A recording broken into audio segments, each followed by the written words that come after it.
Olá, estamos de volta com o debate virtual. Conversamos hoje sobre o aumento dos casos de Covid-19 no Brasil após o feriado de Carnaval. Doutor Renato Kfouri, eu queria falar um pouquinho agora, nesse segundo bloco, sobre a vacinação. Né? O Brasil está avançando, ainda que muito vagarosamente, na vacinação da população. E nesse ritmo que estamos, qual é a previsão da gente conseguir vacinar pelo menos 70% a 80% da população? Olha, Fernanda, segundo o cronograma apresentado pelo Ministério, nós teremos condições de ter cerca de 300 a 350 milhões de vacinas até o final do ano, o que seria suficiente para vacinar com 2 doses, né, 170 milhões de brasileiros, o que corresponde a 100% dos indivíduos acima de 18 anos do país, que é quando a idade que as vacinas estão licenciadas. Essa é uma expectativa extremamente otimista, né? Eu acho que ousada. Já começamos com atraso, as doses de fevereiro não chegaram na quantidade suficiente, então já partimos de um atraso, aí podemos empurrar pelo menos um mês, né, até o final do ano, podemos pelo menos já imaginar que em janeiro do ano que vem, mas nós, no longo prazo, Fernanda, fizemos uma boa escolha, no sentido de transferir tecnologia de 2 boas vacinas, a Coronavac para o Instituto Butantan e a vacina de Oxford para o Biomanguinhos, para a produção local no Brasil.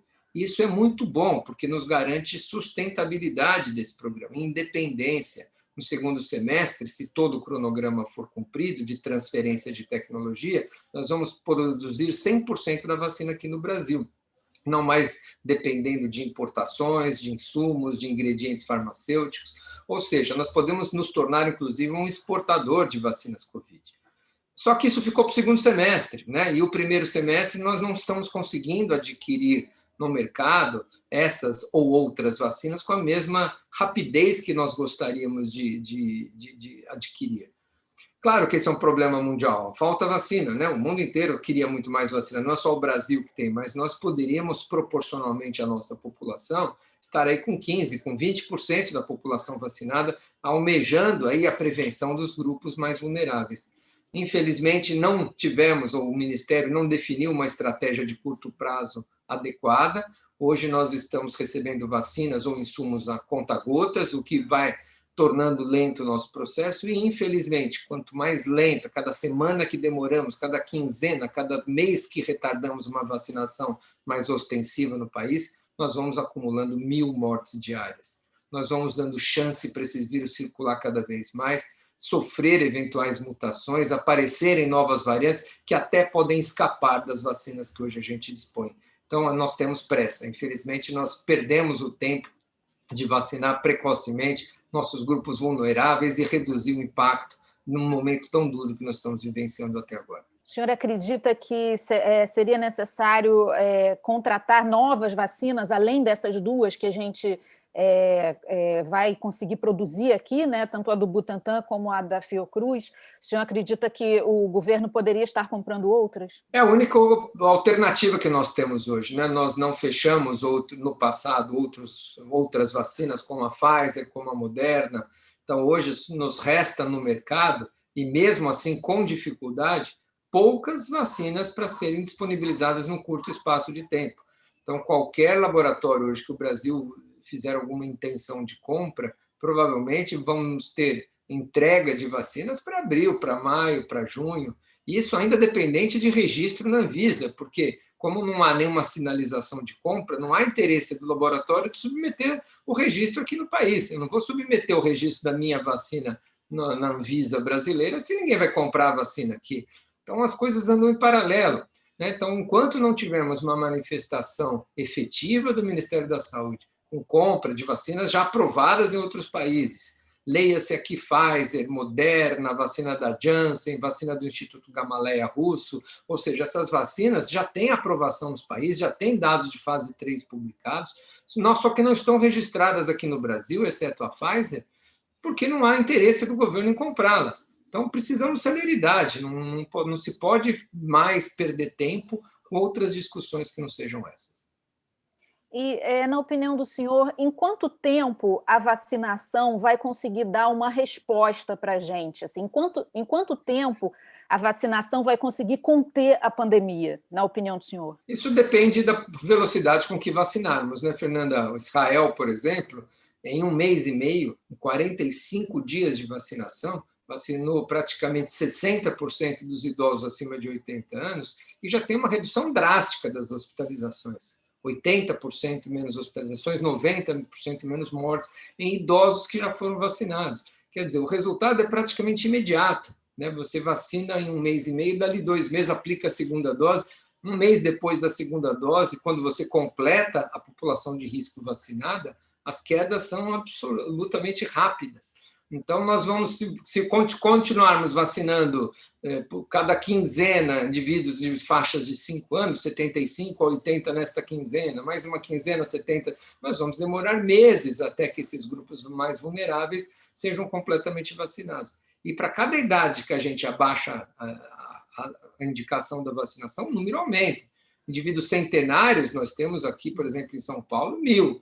Indivíduos de 80, 90, de 90 a 100 anos, nós temos 30 mil. E assim vai. De 70 a 80, são centenas de milhares de indivíduos. Então, nós temos muitas vacinas a cada corte de nascidos que a gente incorpora no programa de vacinação.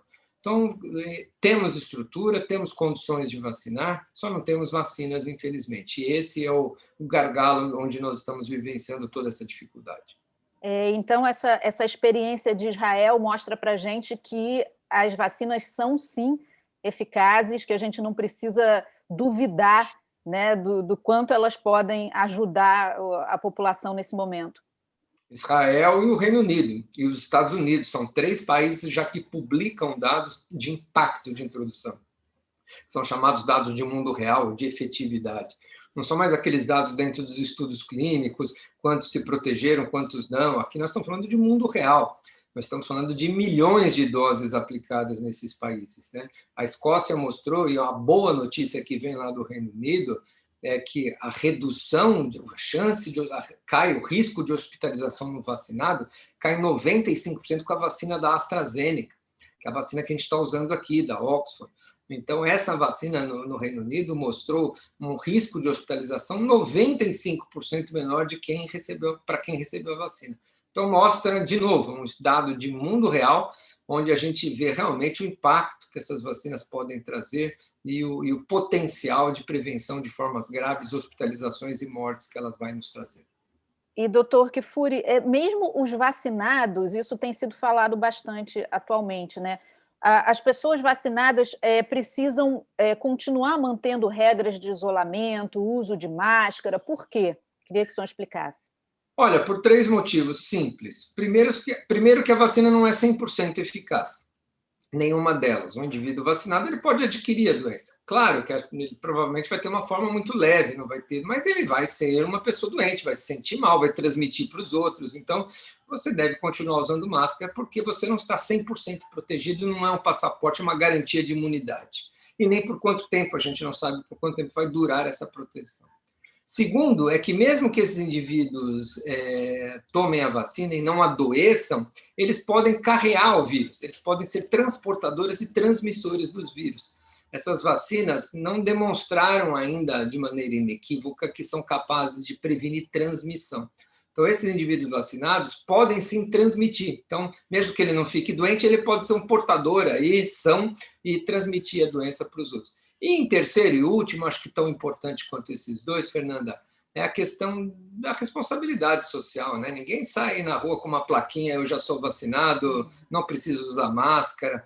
As pessoas precisam respeitar o próximo, quem você está convivendo nos ambientes de aglomeração, você tem que proteger, se proteger e dar um exemplo de solidariedade, de vida coletiva, utilizando a máscara em benefício aí dos demais, não só no seu. Então, eu acho que, por enquanto nós tivermos alta circulação do vírus, é dever de todos continuar usando a máscara, quem já teve ou não teve a doença, quem já foi ou não foi vacinado. E hoje, doutor, a gente pode afirmar que a recontaminação é uma realidade? Assim, o que a ciência diz da recontaminação?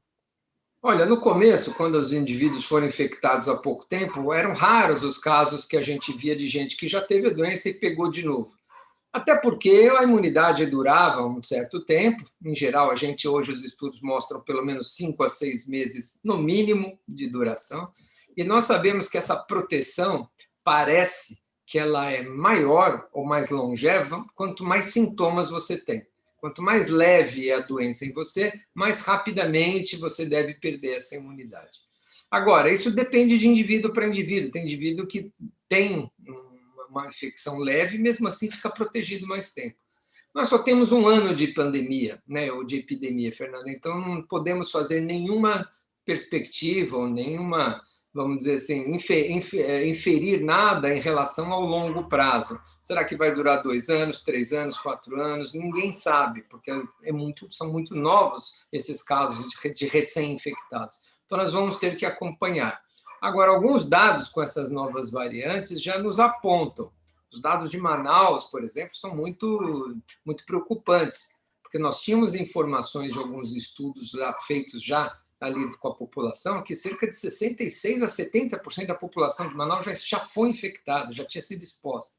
Ou seja, ali era um local perfeito para você falar, bom, estamos próximos da tal da imunidade de rebanho, 70% da população já imune pela doença, agora vamos começar a vacinar, ali vai ser o primeiro lugar onde vamos controlar a doença, quando nós nos surpreendemos com um surto, talvez um dos maiores que Manaus vivenciou nas últimas semanas.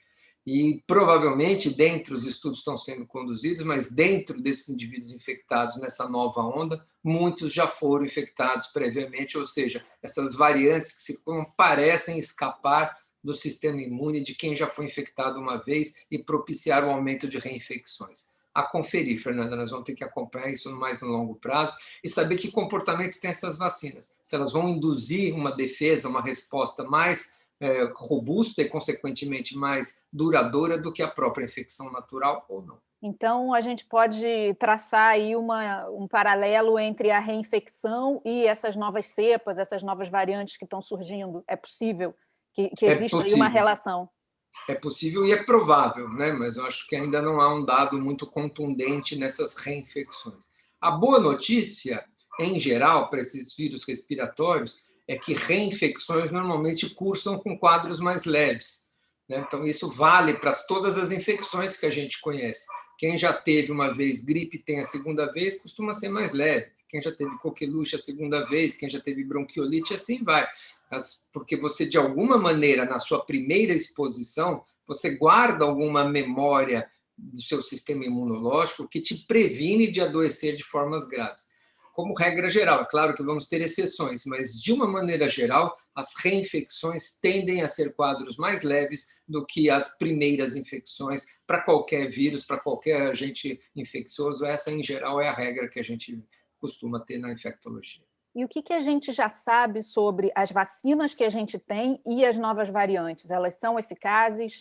Nem todas são? O que já se sabe até agora? Olha, nós infelizmente temos ferramentas limitadas para avaliar essa questão, porque como que a gente faz? Nós pegamos soros de indivíduos que foram vacinados, separamos aqueles anticorpos que esses indivíduos produzimos e colocamos esse vírus novo, essa variante nova, em contato dentro de um laboratório, o anticorpo e o vírus.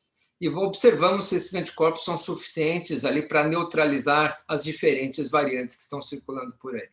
Por que eu digo que essa avaliação é limitada? Porque a nossa resposta frente a uma infecção não é só por aquele anticorpo que a gente dosou ali, retirou do sangue. Tem a resposta imune inata, tem a resposta imune por células, tem os linfócitos, tem os nossos glóbulos brancos, que não estão ali dentro do tubo de ensaio. Aquilo ali não é vida real, aquilo é um experimento laboratorial.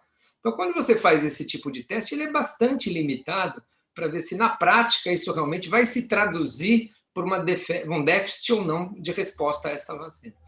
Nós vamos ter um melhor dado, ao meu ver, vai ser um dado, de novo, de mundo real. Se nós vamos observar casos, especialmente casos graves, em indivíduos vacinados com 2 doses. Isso vai ser a falha vacinal que vai nos apontar se essas variantes estão escapando ou não.